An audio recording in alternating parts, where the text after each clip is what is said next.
Welcome back to Rock and Sock'em Radio. I'm your host, once again, the People's Interim Champ, and today I feel like making a video predicting the end of Conor McGregor's UFC career.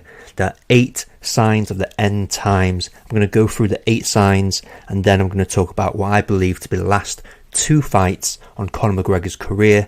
I do think the Michael Chandler fight does happen this year, and I think he's got one more left in him against Nate Diaz, and then we'll talk about what Conor does after his retirement. Alright, before I look into my crystal ball about his last 2 fights and how they pan out, let's talk about those 8 signs that end of Conor McGregor's career. Number 1, I'm looking at the trash talk aspect, the psychological warfare aspect of Conor McGregor's game these days. 2, his motivation. 3, his activity or lack of activity. 4, his age. 5, his injury. 6, his sparring footage. 7, the lifestyle. And lastly, number 8, Dustin Poirier, to make things interesting. Now let's talk trash talking. Not to state the obvious, but let's be honest, Conor McGregor's trash talk game has gone way downhill. Ever since he beat Eddie Alvarez, he flipped the switch, turned to become a heel. It was okay. It wasn't as good as the young, motivated, aspiring Conor McGregor. But when he fought and got a huge payday against Mayweather, after that, I felt like he kind of gave up, or at least lost his way with the trash talk game. Came back against Donald Cerrone, really humble. Then fought Dustin Poirier, really humble. Turns the heel again though, and it's completely off. It doesn't work. And I think everyone agrees that the psychological warfare of Conor McGregor is a huge aspect of his game. Motivation is something I already touched on. Ever since he got that huge, ridiculous payday against Floyd Mayweather, I'm not sure he's been as motivated. Came back, fought Donald Cerrone in a cherry pick of a fight. Then he fought Dustin Poirier thinking it was going to be a cherry pick of a fight. So I'm not sure his motivation is there. And number 3, activity, or his frustration with his lack of activity. He last fought in 2021, has a 3-year layoff. Throughout his interviews, even before 2021, he was saying how frustrated he was with his activity. All he wished for was activity. And the 4th one's a big one, age. He's 35. Luke Thomas loves to throw out that statistic. I can't remember off the top of my head, but I think it's something like only 2 title challengers who are 35 and over have successfully beaten the champion and gotten the belt in the last X amount of UFC championship fights. So it's not looking good for Conor McGregor statistically. He was a challenger with a 3-year layoff, coming off the next factor, the injury. Leg breaks, no joke. Ask Anderson, ask Weidman, who both looked bad when they came back. Weidman did not look good when he came back. He looked stiff, he looked old, he looked like in desperate need of retirement. When Anderson came back, it was against Nick Diaz, a cherry pick of a fight. Should have beat Nick Diaz handedly. Wins by a decision against, well, he definitely won by decision, but it wasn't controversial, but Nick Diaz was a shell of himself. And then it gets overturned because it gets discovered that the Spider is on steroids, but everyone forgives him because he's a legend and he's got a leg break. I think everyone will forgive Conor when he tests positive because of the leg break and he's a legend. Now, the next one's a sparring footage. I don't know if anyone else is feeling the same, or that we're just giving Conor McGregor so much sympathy for the leg break, but he doesn't look as sharp, he doesn't look as good in the sparring footage. I don't even know why the team are releasing it, because it doesn't look particularly impressive. It looks nothing like the old Conor McGregor. And then on top of that, probably because the sparring footage, you have to wonder, is the lifestyle catching up to Conor McGregor? By that I mean the drinking. He announces the Chandler fight whilst drinking wine. He's always seen out clubbing. You hear crazy stories about him.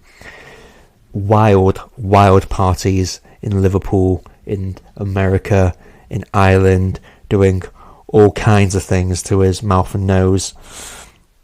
Now, the last one's probably the most interesting one. It's Dustin Poirier.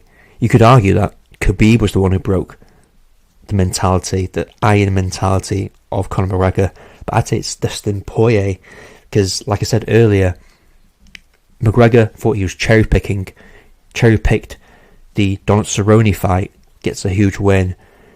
He thinks he cherry-picks the Dustin Poirier fight, doesn't get the win, wants the rematch like he did against Nate, loses horrifically, and I think he thought he could be the bully to Dustin Poirier once again, and realised that he can no longer just bully people with his psychological warfare, with his size anymore, and without those two factors, the bullying and the size bullying, he just doesn't have that magic anymore. So those are the 8 signs of the end times. I'm going to talk about the last 2 fights. I do think the Michael Chandler fight does happen. A lot of people say it's not. I actually think it will, but no way is it happening at 185. It's more likely to be 170 if he can't be asked cutting weight. I'm sure he can be asked cutting a couple of pounds. Let's talk Michael Chandler in that matchup, who is 37, going on 38. By the time the fight happens, he'll be 38. Michael Chandler himself has got miles on him. He's got wars with Eddie Alvarez, more wars in Bellator, and all his fights in the UFC, except for his debut against Dan Hooker, have been wars. Chandler last fought in November 2022. He'll be inactive for 19 months by the time it's International Fight Week in 2024. But despite all that, he's still the more active man. He's still got less miles on his body. He keeps fit all year round. He doesn't put the stuff up his nose. He doesn't drink that much, from what I gather. So I think because of all that, his biological age will be younger. His reflexes will be sharper. He'll be more flowy than Conor. To use that word that Conor used to love, flowy. But the next and final fight I see in Conor McGregor's career, oh, by the way, I think he loses the Chandler fight. Because he loses the Chandler fight, he'll probably want a cherry-picked fight that still sells, and that's going to be Nate Diaz. And anyone who fights Nate Diaz is going to sell, but Nate Diaz is going to be up for it, knowing that's the end of Conor McGregor's career. To talk briefly about Nate Diaz, he's 38. He's been inactive from MMA since September 2022. The Conor fight will be at 39 for Nate Diaz at the earliest, maybe even 40. Probably at 170 again, because Conor McGregor can't be asked cutting weight. He's not motivated anymore. He'll probably want the Trilogy to be at 170, having nothing to change in the weight. And does he win the Nate Diaz fight? Nate Diaz also extremely washed, unlike Michael Chandler. But yeah, I think that's a pick and fight. I think I might lean Conor just because I think he keeps it standing, keeps the distance, does the same thing as the second fight, kicks his legs and peppers him with punches. Now, what happens after Conor McGregor retires? Well, he'll probably copy Floyd Mayweather like he's had for the latter part of his career and do exhibition matches. Floyd Mayweather having a rematch against Manny Pacquiao, so I don't see why a rematch against an exhibition match against Floyd isn't possible. I foresee potential money issues with Conor McGregor. If it was any other fighter, there'd be money issues easily, but Conor McGregor is so rich, maybe he won't have money issues, but the lifestyle, the legal problems he has may lead to money issues, but probably not. But I think he'll still want to keep busy, still want to keep copying Floyd's secret recipe to success. But what does Conor do for the rest of his life? Well, outside that one exhibition match with Floyd Mayweather, he might want to just copy him and do more and more exhibition matches, which sadly means we get that Jake Paul-Conor McGregor fight, and Jake Paul wins that one. He's on so much roids, he's so much bigger than Conor McGregor, he's so much younger, he only fights washed MMA fighters. By the time Conor wants to fight Jake, he'll be washed, he won't be the same, and it'll be prettier than the Ben Askren fight, but not by that much. And when he retires, everyone's going to do a career retrospective like they do in everyone's career. And I think Conor McGregor will be remembered as the best frontrunner in MMA history.